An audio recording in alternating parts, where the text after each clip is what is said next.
Music has a way of finding you when you need it most. Late at night, in a tower that touches the clouds, a blind man plays a piano he cannot see. His fingers move like they are tracing a memory, a melody born from loss, shaped by love, and carried forward by hope. Then a girl sits beside him. She does not know his story. He does not know hers. But when their hands meet on the keys, something shifts, something neither of them expected. Forgiveness, connection, light in the dark. Her name is Grace. His name is Anton, and the man watching them from the shadows is about to discover that some debts cannot be buried, only repaid. But before we begin, I have to ask, if you discovered that someone you cared about was connected to your greatest tragedy, could you forgive them?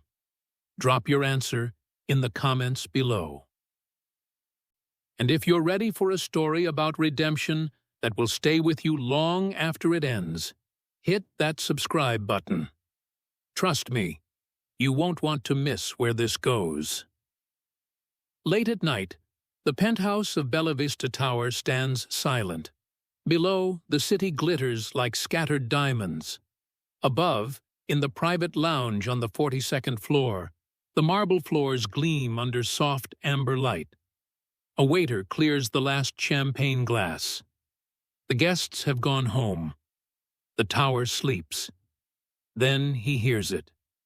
Piano notes, slow, melancholic, haunting, drifting through the hallway like smoke. He walks toward the sound. Inside the grand lounge, a man sits at the piano. His eyes are closed, but not in concentration. They do not move, do not see. He is blind. His fingers glide across the keys like they are reading a language only he understands. The melody is beautiful and unbearably sad. Then, a soft voice interrupts. "May I sit?" The blind man pauses. He tilts his head toward the sound, a faint smile on his lips. "If you promise not to judge my mistakes," he says. The girl laughs, light, curious, genuine. She sits beside him on the bench. Behind the mirrored glass wall across the room, a figure stands motionless in shadow. A man in a tailored black suit.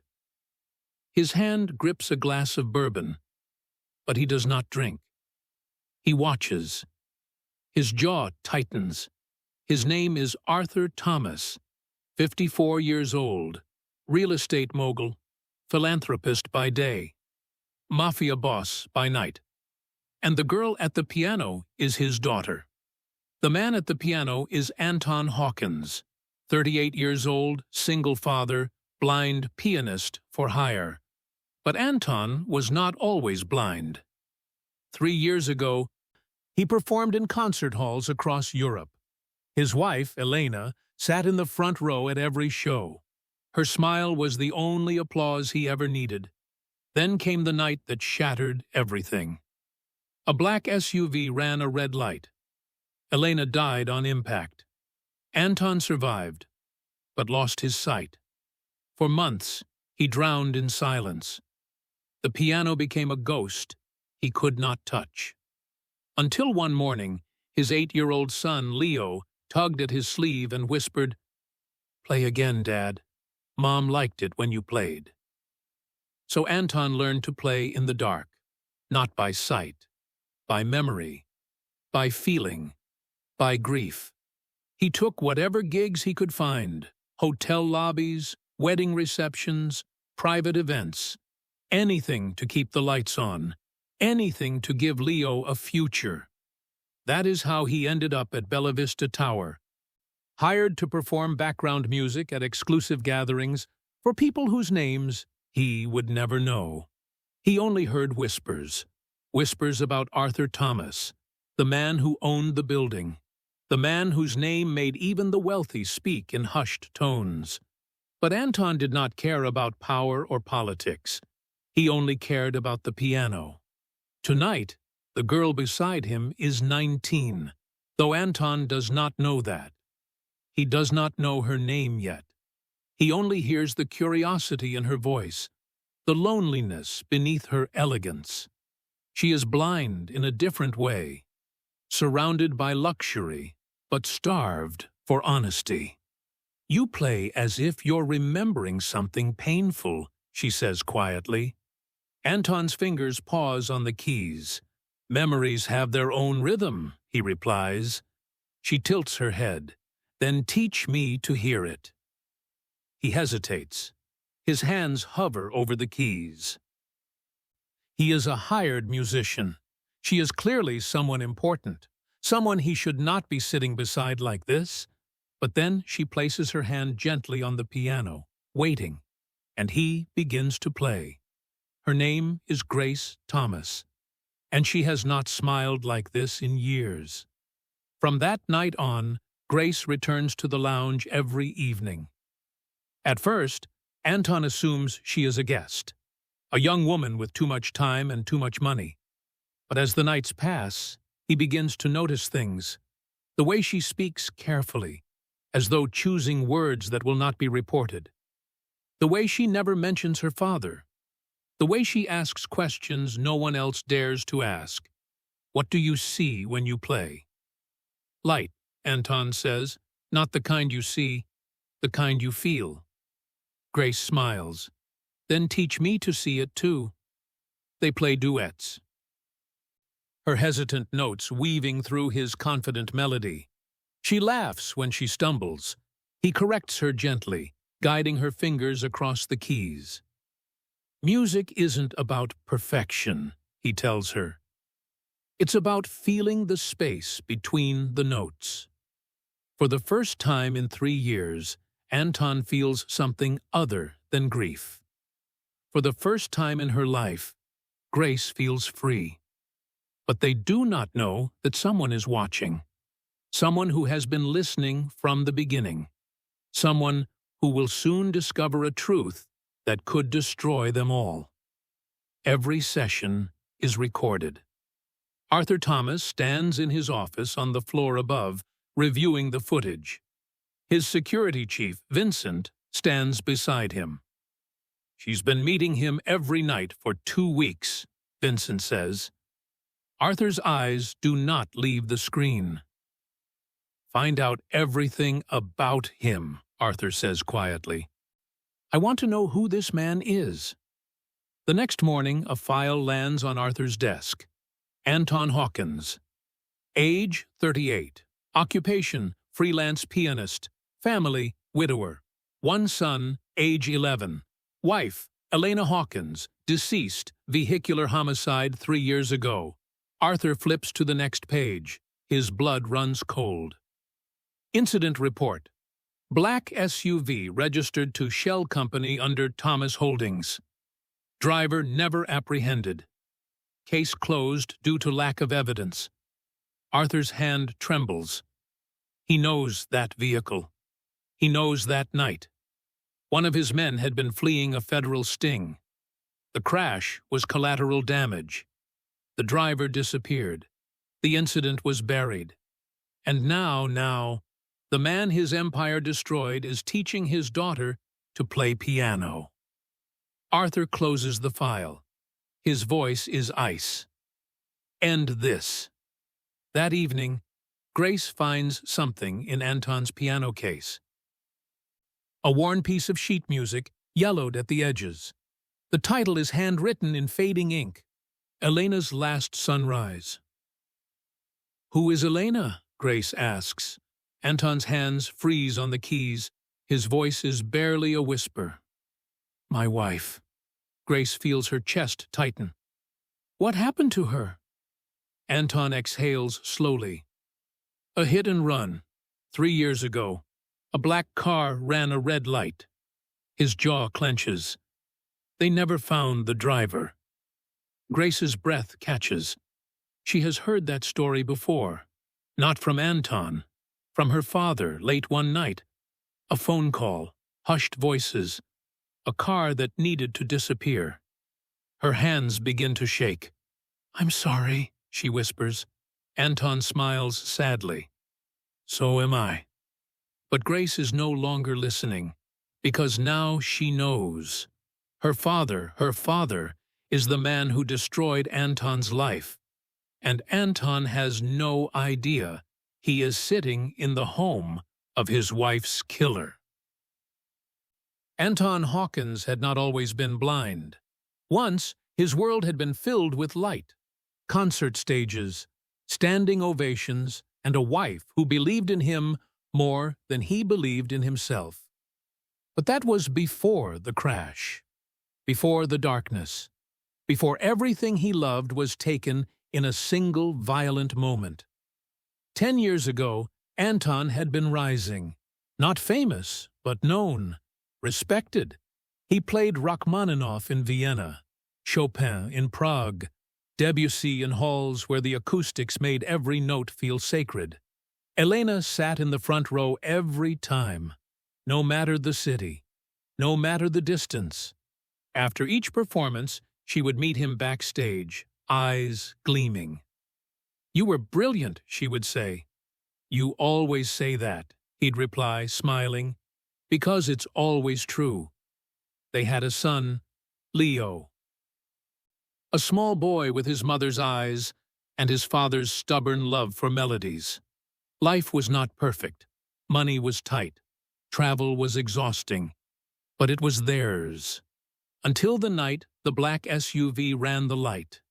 Anton remembers fragments, the sound of rain on the windshield, Elena's laugh as she reached for his hand. Then metal, glass, screaming tires, then nothing. When he woke in the hospital, the doctors told him 2 things. His wife was gone. His sight was never coming back. For 6 months, Anton did not leave his apartment.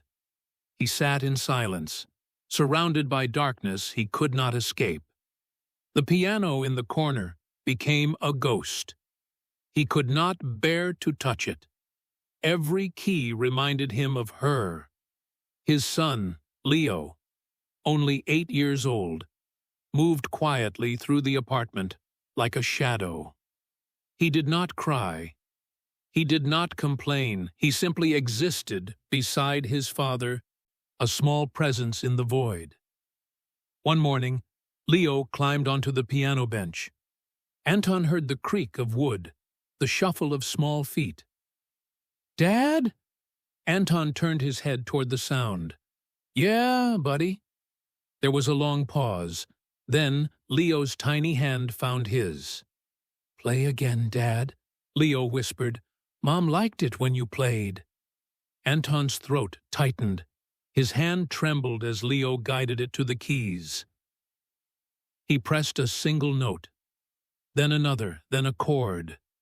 And for the first time since the crash, Anton Hawkins let the music return.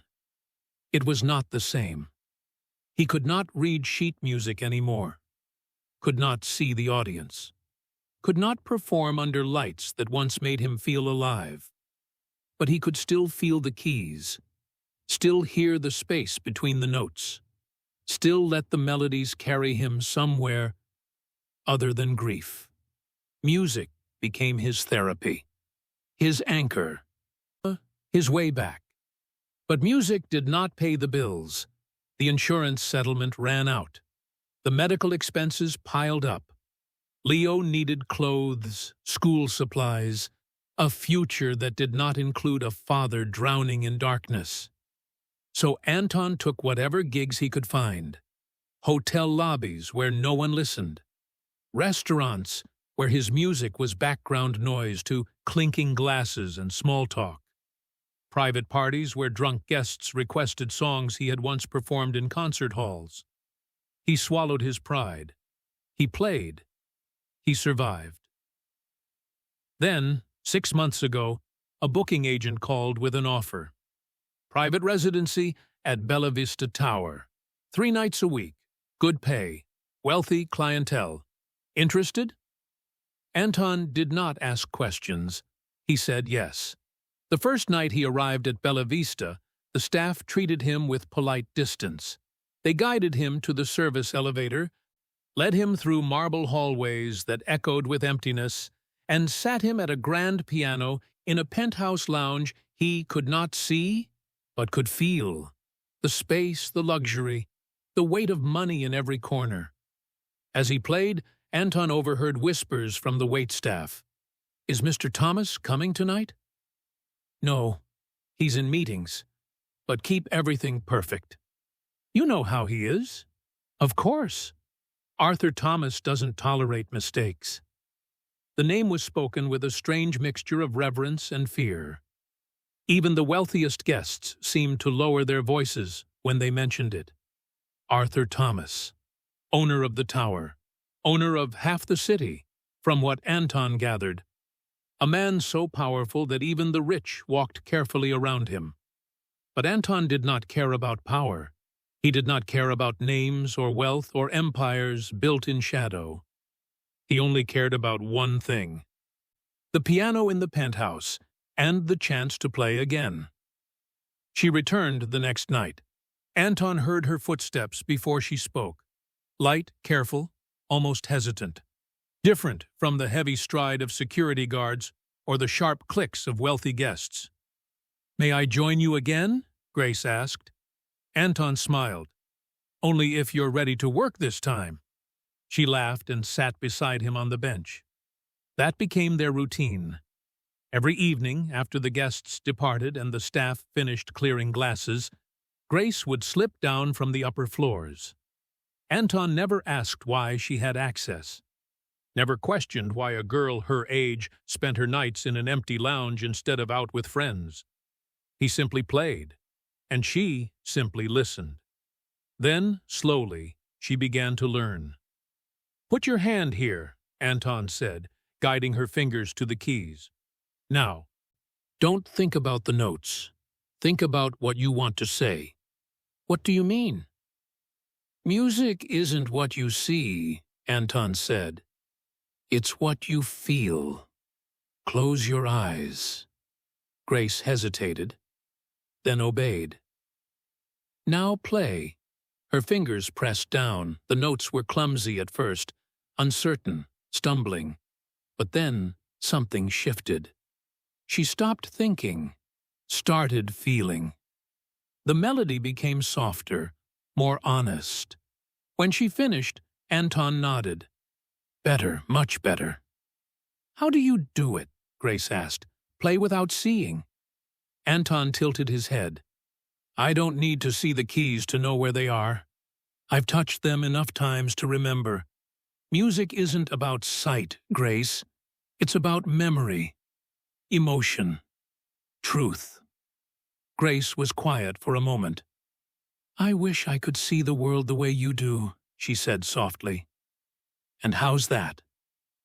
"Without all the performance, the masks. You play like you're telling the truth. Everyone around me lies." Anton heard the weight in her voice, the loneliness. "Your father?" he asked carefully. Grace stiffened. "He's powerful, successful, but he doesn't see me. Not really. I'm just another piece on his board. Something to protect, to control." Anton understood. He heard the same emptiness in her voice that he had once felt in his own music, the kind that came from being surrounded by everything and still feeling alone. "You're not alone now," Anton said quietly. Grace's breath caught. "Thank you." They played together, a duet. Her hesitant melody wove through his confident accompaniment, and for the first time in years, Grace felt like someone actually heard her. Above them, in a darkened office, Arthur Thomas stood before a wall of monitors. The penthouse lounge filled one of the screens. The angle was wide, discreet, a camera hidden in the ceiling's decorative molding. On screen, Grace laughed. It was soft at first, then genuine, unguarded. Arthur's hand tightened around his glass. He could not remember the last time he had heard his daughter laugh like that. Beside him, Vincent cleared his throat. Sir, the background check is complete. Anton Hawkins, widower, clean record. No debts, no criminal ties, just a pianist. Arthur didn't respond. His eyes stayed locked on the screen. Grace leaned closer to Anton, saying something Arthur couldn't hear through the silent feed. But he saw her smile, saw the way her shoulders relaxed, saw her become someone he barely recognized, someone free. Vincent shifted uncomfortably. He's harmless, sir. Should we continue monitoring? Or, he's teaching her, Arthur interrupted, his voice cold. Vincent blinked. Teaching her piano, yes, but no. Arthur's jaw tightened. He's teaching her to question things, to feel things, to see the world differently. He set the glass down. On screen, Grace threw her head back and laughed again, pure, bright, unfiltered joy. Arthur felt something twist in his chest. Not anger, not jealousy, guilt. Because in all the years he had raised her, protected her, built an empire to secure her future, he had never once made her laugh like that. A blind stranger had done in 2 weeks what Arthur could not do in 19 years. And Arthur knew what that meant. She was slipping away. "Sir?" Vincent asked. Arthur's voice was quiet, controlled, final. "End this." Vincent hesitated. "How would you like me to?" "I don't care how." Arthur turned away from the monitors. "Just make sure he understands. He doesn't belong here, and he doesn't come back." Vincent nodded and left the room. Arthur stood alone in the dark, staring at the frozen image on the screen, his daughter, smiling beside a man who had already lost everything. A man Arthur had destroyed without ever knowing his name. And now he would destroy him again. Arthur Thomas owned the city. Not officially, not on paper, but in every way that mattered. By day, he was a real estate mogul.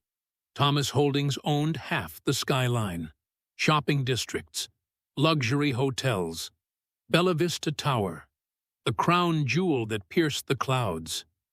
By night, he controlled what the law could not touch: shipping routes, protection networks, politicians who owed favors they could never repay. Men like Arthur did not ask for power. They took it, and they kept it, by making sure no one ever forgot who was in control. But even men made of steel have cracks. And Arthur was sitting at a piano 42 floors below, laughing with a blind stranger. Vincent entered the office without knocking. He never had to. "The full report," he said, placing a thick folder on Arthur's desk. Arthur didn't look up.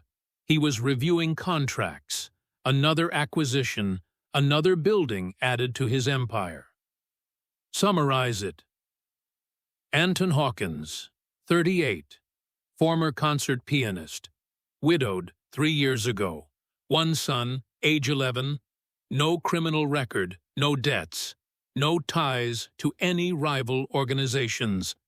Vincent paused. "He's clean, sir. Just a man trying to survive." Arthur leaned back in his chair. "Then why is he still a problem?" "Because your daughter is attached."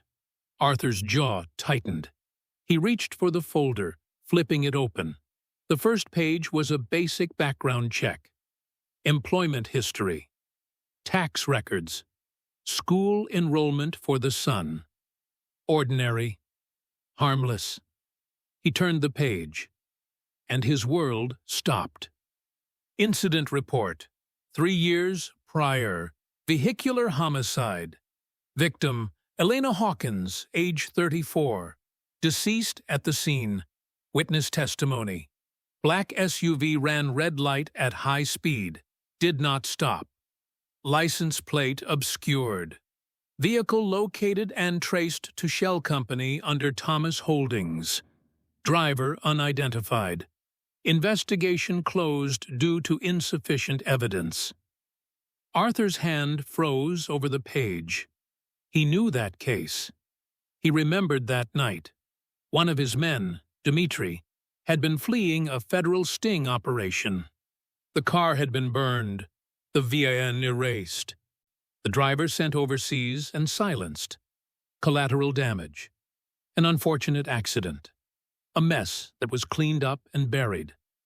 Arthur had signed off on it without a second thought. He turned the next page. A photo of the crash site. Twisted metal. Shattered glass. A white sheet covering a body on the asphalt. Then another photo. Anton Hawkins in a hospital bed. Bandages over his eyes. A young boy, Leo, gripping his father's hand. Arthur's chest tightened. He flipped forward. More reports. Medical records. Vision loss classified as permanent. Psychological evaluations noting severe trauma and depression. And then, at the bottom of the file, a single line Vincent had highlighted in yellow. Wife's death was ruled accidental. No charges filed. Case closed. Arthur set the folder down slowly. His voice was barely a whisper. The man I destroyed is teaching my daughter to live. Vincent stood silent, waiting. Arthur rose from his chair and walked to the window. Below, the city sprawled in every direction. His city, built on calculated risks and necessary sacrifices. But this was different. This was not business. This was not strategy. This was a ghost he thought he had buried, now sitting at his piano, in his tower, laughing with the one person in the world he truly loved. "Does he know?" Arthur asked quietly. "No, sir. There's no indication he's aware of any connection between you and the accident." Arthur exhaled slowly. "And Grace?" "She knows nothing." For a moment, Arthur felt something unfamiliar. Not fear, not anger, guilt. He had built an empire by making hard choices, by accepting that power required sacrifice. He had never lost sleep over the people crushed beneath his rise. But now, standing in his glass tower, watching the city bow beneath him, he felt small. Because the man whose life he had destroyed had done something Arthur never could. He had made Grace happy. But guilt was a luxury Arthur could not afford. If Anton ever learned the truth, if Grace ever discovered what her father had done, everything would collapse. The empire, the family, the carefully constructed world Arthur had built to protect her. One blind man could undo it all. Arthur turned back to Vincent. "I want him gone," he said, quietly. "Pay him off. Offer him double whatever he's making. Tell him the residency is ending. I don't care what you say. Just make sure he never comes back." Vincent hesitated. "And if he refuses?" Arthur's eyes went cold. "Then make him understand that refusal is not an option." Vincent nodded and turned toward the door. "Vincent!" The bodyguard stopped. Arthur's voice was quiet, controlled. But beneath it, something fragile threatened to break. "He doesn't get hurt. He just disappears. Understood?" Vincent studied his boss for a long moment. Then he nodded. "Understood." The door closed. Arthur stood alone in his glass tower, staring at the folder on his desk. At the ghost he could not bury. At the man who could destroy everything. "Now, here's what I need to know. Have you ever kept a secret so dark that revealing it would destroy everything you've built? What would you do in Arthur's position? Let me know in the comments. And if this story is hitting you as hard as it's hitting me, smash that like button and share it with someone who needs to hear a story about the weight of hidden guilt. Arthur was waiting when Grace returned home. He sat in the darkened living room of their penthouse, a glass of bourbon untouched on the table beside him. The city lights filtered through the floor-to-ceiling windows, casting his face in shadow. "Sit down," he said quietly. Grace froze in the doorway. She had hoped to slip past unnoticed. But her father noticed everything. She sat across from him, hands folded in her lap. "Do you know who he is?" Arthur asked. Grace's pulse quickened. "Who?" "Don't play games with me, Grace. The pianist. Anton Hawkins." She lifted her chin. "He's my friend." "Your friend?" Arthur's voice remained calm, but there was an edge beneath it. "You've been sneaking down to the lounge every night for 2 weeks to spend time with a man you know nothing about." "I know enough," Grace said. "He's kind. He's honest. He treats me like more than just a name." Arthur flinched. It was barely visible, but Grace saw it. "You don't understand the world you live in," Arthur said. "People have agendas. Everyone wants something. Not him. Especially him." Grace stood abruptly. "You don't know him. And neither do you." Arthur rose to meet her, his tone hardening. "This ends tonight. You will not see him again." "You can't." "I can. And I will." Arthur's voice turned to stone. "You are my daughter, my responsibility, and I will not allow you to throw yourself at some stranger who—" "He's not a stranger." Grace's voice cracked. "He's the only person who's ever listened to me. The only one who doesn't treat me like I'm made of glass, or like I'm just another asset to protect." The words hung in the air between them. Arthur's expression didn't change, but something in his eyes flickered. "You don't see him again," he said quietly. "That's final." Grace stared at her father, this man who controlled everything, who bent the world to his will, who never once asked what she wanted. "Fine," she whispered, but they both knew she was lying. The next evening, Grace slipped down to the lounge after midnight. Anton was already at the piano, playing something soft and melancholic. He paused when he heard her footsteps. "You're late tonight," he said with a faint smile. "I almost didn't come," Grace admitted. "But you did." She sat beside him, grateful he couldn't see the guilt on her face. "My father, he doesn't want me spending time with you." Anton's hands stilled on the keys. "I see. Do you? I'm a blind pianist who works for tips, Grace. You're clearly someone important. I'm surprised he let it go on this long." Grace looked down at her hands. "It's not fair." "No," Anton agreed. "But fairness is a luxury most people can't afford." They sat in silence for a moment. Then Grace noticed something tucked inside Anton's open piano case, a piece of worn sheet music, yellowed with age. She leaned closer. The title was handwritten in fading ink. "Elena's Last Sunrise." "What's this?" she asked softly. Anton's face changed, the warmth drained from his expression. "Something I wrote a long time ago," he said quietly. "Who's Elena?" For a long moment, Anton didn't answer. Then he exhaled slowly. "My wife." Grace's chest tightened. "You're married?" "Was." Anton's voice was hollow. "She died 3 years ago."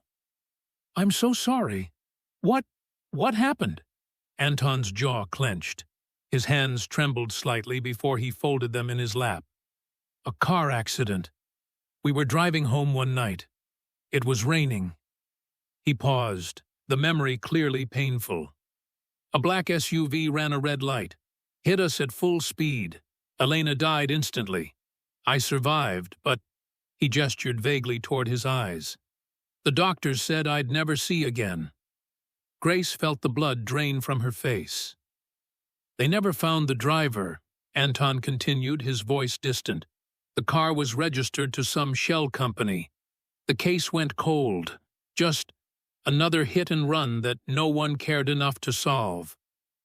Grace's hands began to shake. She had heard this story before. Not from Anton. From hushed conversations in her father's office, late-night phone calls, a cleanup operation, a driver who had to disappear. 3 years ago, a federal sting, collateral damage. No, no. Grace? Anton turned his head toward her. Are you all right? She couldn't breathe, couldn't speak. Her father had done this. I need to go, she whispered, standing abruptly. Grace, wait. But she was already running. Vincent found Arthur in his office, reviewing contracts. Sir, he said carefully, your daughter met with him again, tonight. Arthur's pen stopped moving. She stayed for 20 minutes, then left in a hurry. She seemed upset. Arthur set the pen down slowly. He stared at the papers in front of him, but he wasn't reading anymore. If Grace was asking questions, if she was starting to piece things together, he couldn't let this continue. Arthur's voice was cold, controlled, final. Then it's time to end this. Quietly. Vincent nodded and turned to leave. Vincent. The bodyguard paused. I don't want him hurt, Arthur said quietly. Just gone. Make him an offer he can't refuse.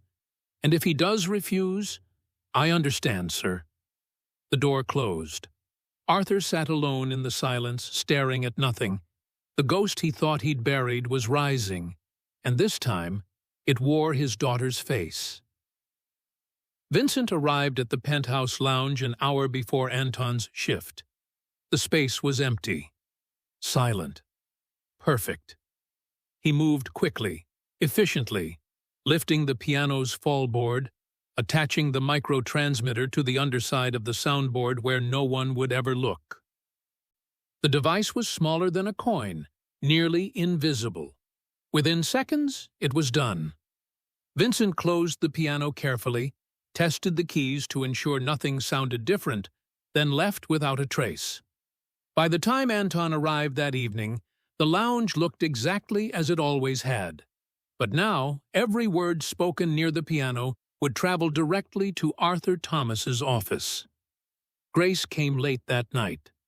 Anton heard the hesitation in her footsteps, the way she lingered in the doorway before finally sitting beside him. You came back, he said softly. I wasn't sure I should. But you did. Grace was quiet for a moment. Then, can I ask you something? Of course. The accident. Your wife.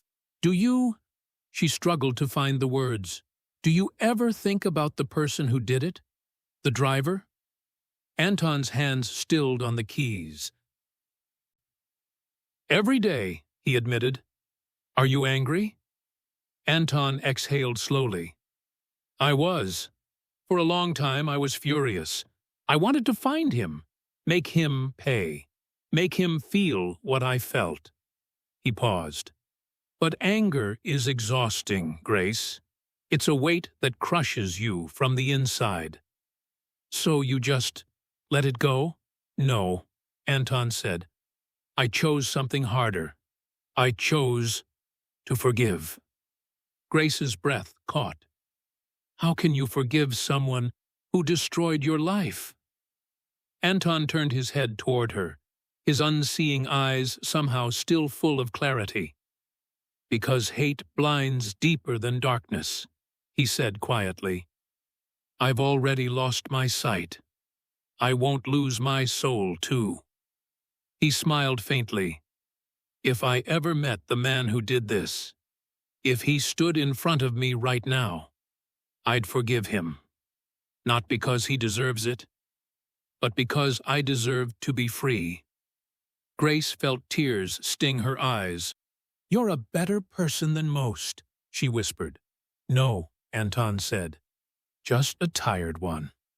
42 floors above, Arthur Thomas sat frozen in his chair. The audio feed played through a small speaker on his desk. Vincent stood nearby, waiting for orders. But Arthur couldn't speak. He had built an empire on fear, on control, on the understanding that mercy was weakness and power meant never apologizing. And now, a blind man, a man Arthur had destroyed without a second thought, was offering forgiveness Arthur never asked for. Forgiveness he didn't deserve. Arthur's hand trembled as he reached for the bourbon. "Sir?" Vincent asked carefully. Arthur drank, set the glass down, stared at nothing. "He's stronger than I am," Arthur whispered. Vincent didn't respond.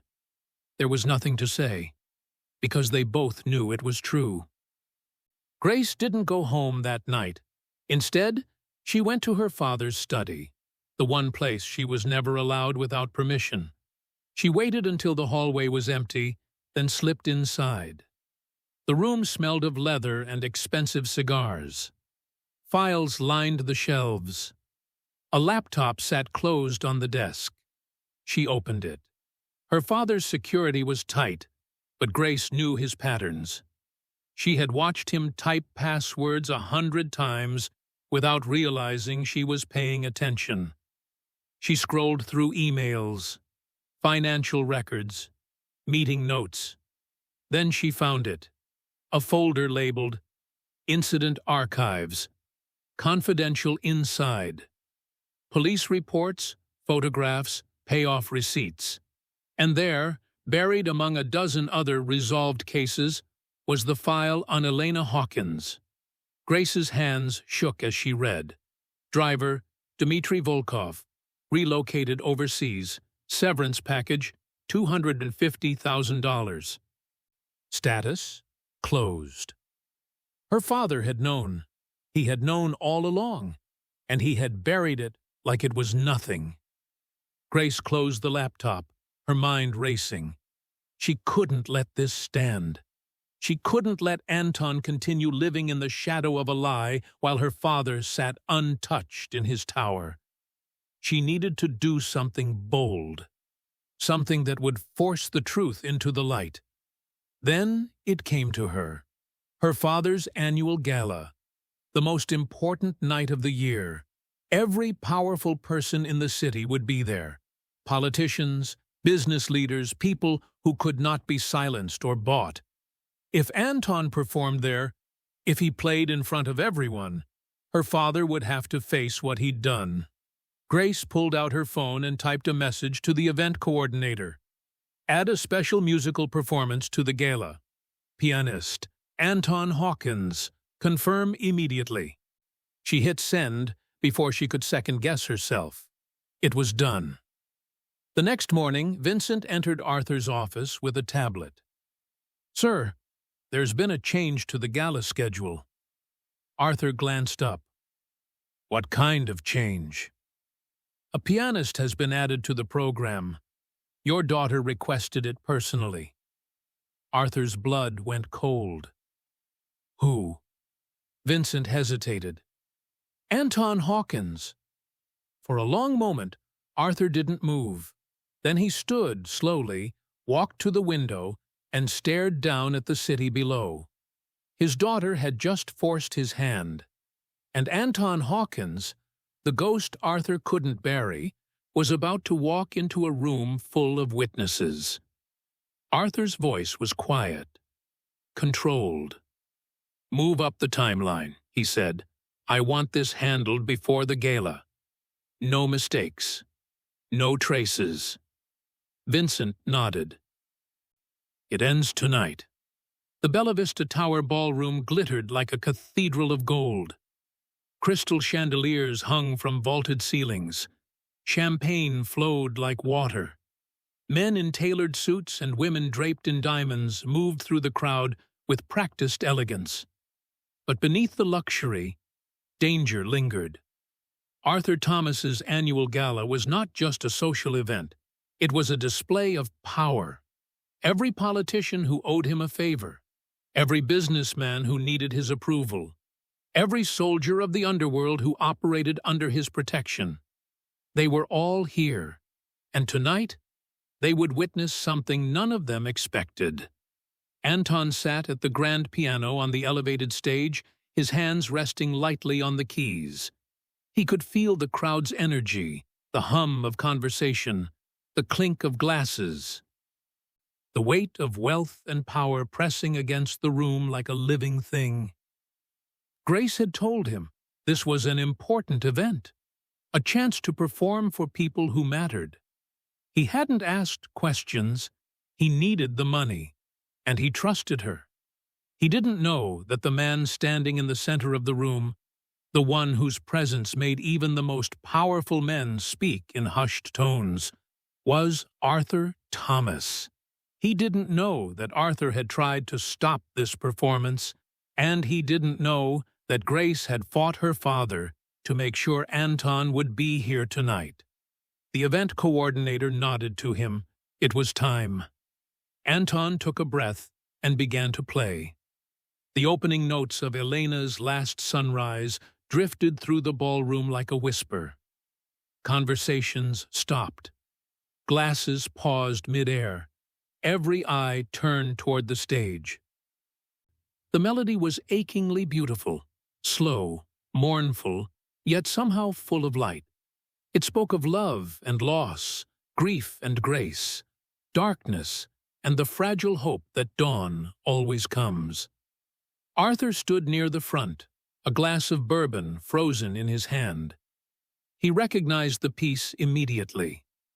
He had heard Anton play it before through the hidden microphones, but hearing it here, live, in front of hundreds of witnesses, was different. It was a confession, a prayer, a eulogy. Arthur's hand began to tremble. Beside him, Grace stepped closer. "He wrote this for her," she whispered. "For the woman you took from him." Arthur's jaw tightened. "Grace, don't—" "He deserves to know, Father. Not here, not like this. Then when?" Grace's voice was quiet but fierce. "How long will you let him play in the dark while you hide in your tower?" Arthur looked at his daughter, this girl he had raised, protected, built an empire to shield from the world, and he saw something in her eyes he had never seen before. Disappointment. The melody swelled, reaching its crescendo. The room was utterly silent except for the piano. Arthur set down his glass, and he walked toward the stage. Anton felt the shift in the room, the sudden tension, the collective intake of breath. Someone was approaching. He kept playing, his fingers moving across the keys with practiced grace. Then a voice cut through the music. "Stop!" Anton's hands froze. The voice was deep, commanding, the kind of voice that expected obedience. "Stop playing," the man said again. Anton lifted his hands from the keys. The silence that followed was deafening. "Who are you?" Anton asked quietly. "My name is Arthur Thomas." The room seemed to hold its breath. Anton tilted his head slightly. "The owner of the tower." "Yes? Then, thank you for allowing me to perform tonight." Arthur's throat tightened. "You shouldn't be thanking me." Anton frowned, confused. Arthur took a step closer.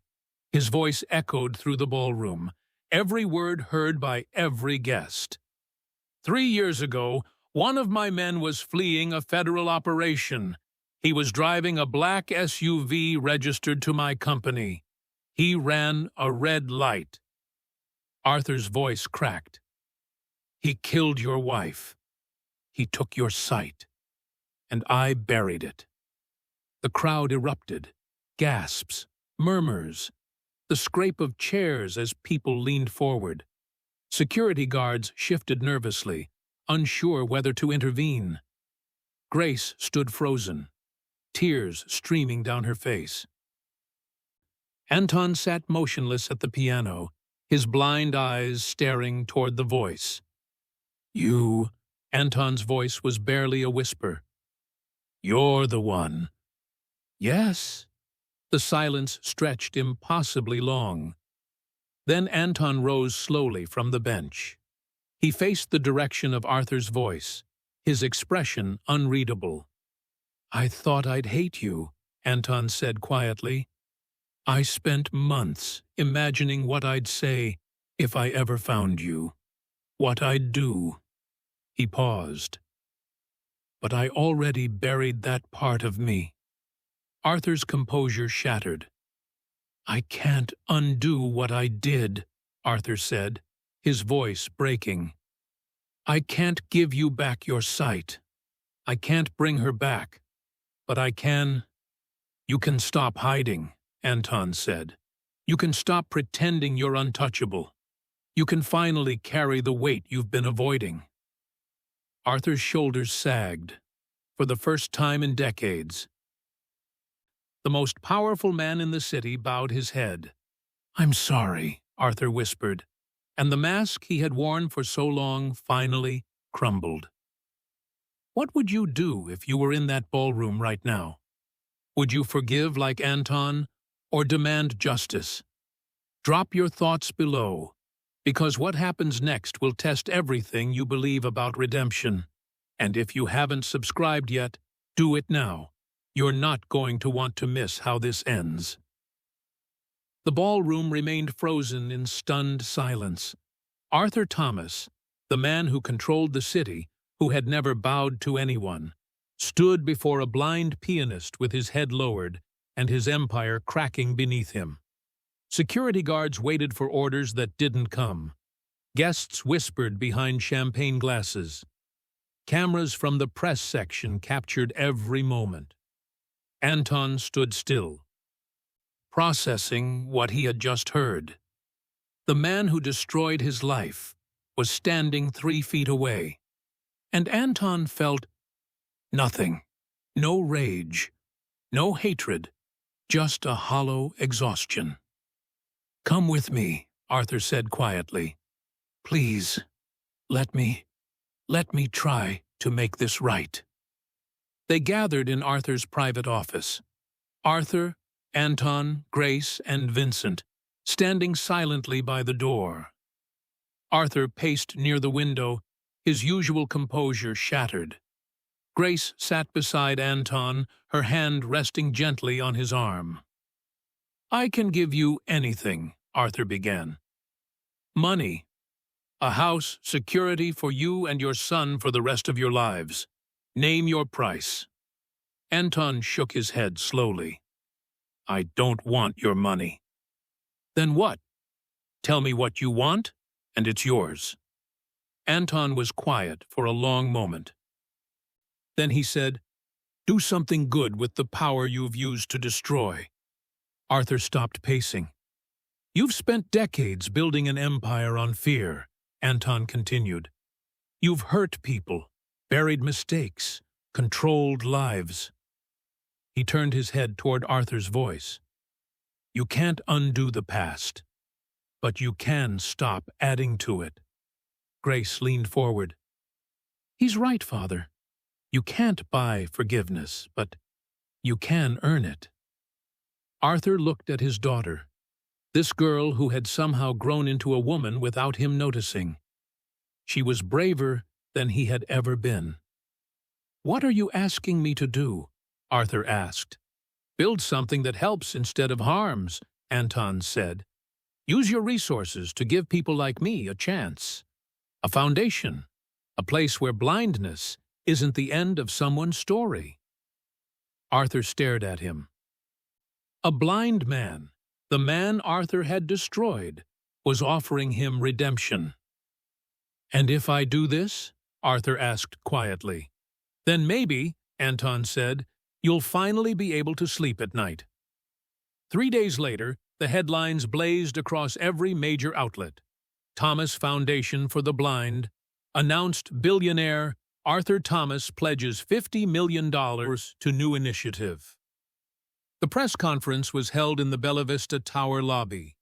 Cameras flashed, Reporters shouted questions. Arthur stood at the podium, older somehow, softer.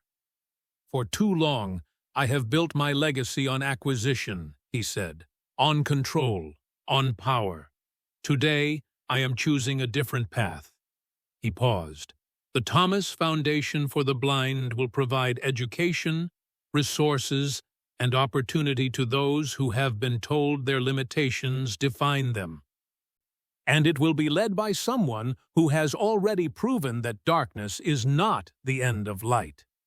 He gestured to the side of the stage. Anton stepped forward, Grace guiding him gently by the arm. The crowd rose to its feet.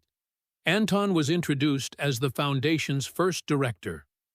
Grace would serve as his assistant, not because of her last name, but because she had chosen to see the world through music and mercy instead of money and masks. When the applause finally died down, Anton stepped to the microphone. "3 years ago, I lost everything," he said quietly. "My wife, my sight, my future. I thought my story was over." He paused. "But someone once told me that music isn't what you see, it's what you feel. And if that's true, then maybe redemption works the same way.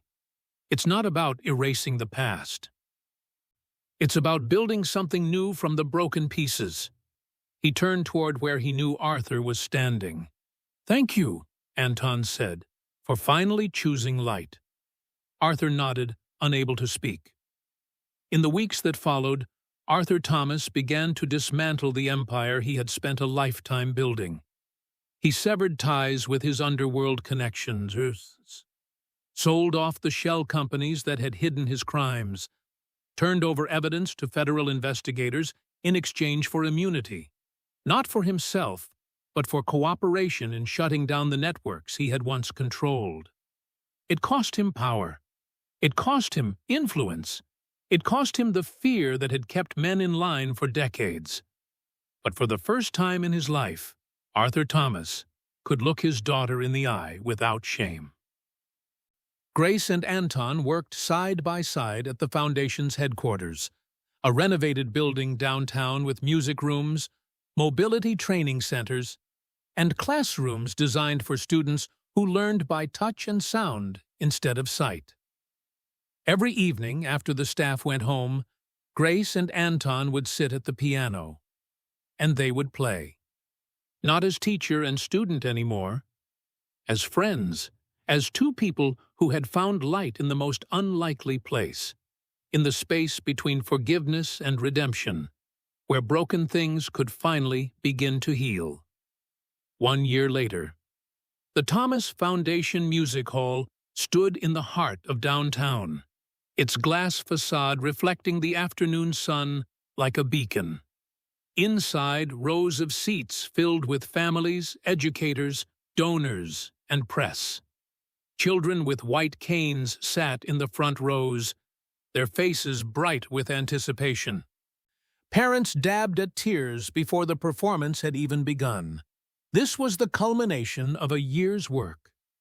A year of transformation, reconstruction, and healing. The building had once been a warehouse. Now it was a sanctuary.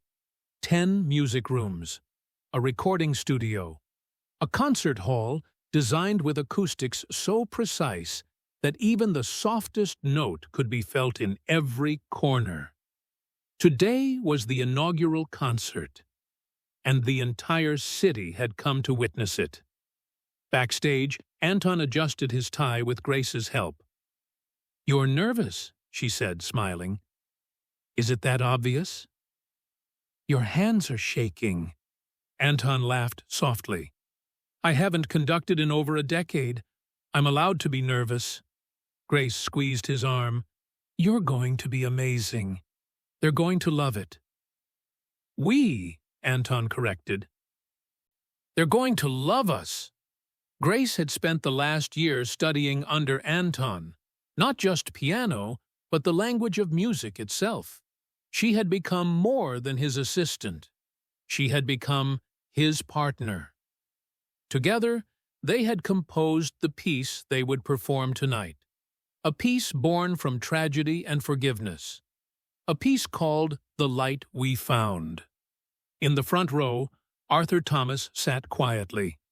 He looked older now. The sharpness in his eyes had softened. The hardness in his jaw had eased. He wore a simple suit, no flashy cufflinks, no power tie.